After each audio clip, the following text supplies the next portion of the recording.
ஐயா வணக்கம் தலைவா. ஒரே ஒரு அரசியல் பதிவு தப்பாக எடுத்துறேன். நான் எப்பவுமே அரசியல் பதிவு போடுவேன், தவறாக எடுத்துறீங்க.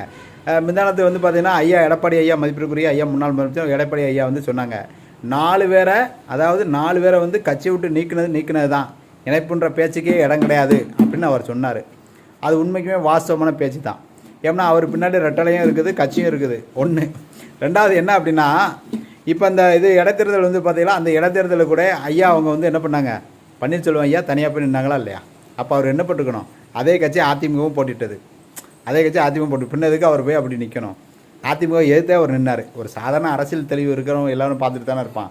இன்னொன்று என்ன அப்படின்னா, எங்கள் அண்ணா டிடிவி அண்ணன் வந்து தனியாக கட்சி தொடங்கிட்டாங்க. அவங்க அம்மா மக்கள் முன்னேற்றம் தொடங்கி அவர் கிட்டத்தட்ட நல்ல பர்சன்டேஜ் வாக்குகள் வச்சுருக்காங்க. அது மட்டும் இல்லாமல் அவர் வந்து பார்த்திங்கன்னா தனியாக சின்னம் வாங்கி அவர் தனியாக நிற்க ஆரம்பிச்சிட்டாங்க. சரியா? அதனால அதிமுக தனியாக தான் செயல்படும். 4 பேர் சேர்த்தா அது பெரிய பிரச்சனை வரும், பெரிய குழப்பங்கள் வரும் அப்படின்னு யார் நினைக்கிறா?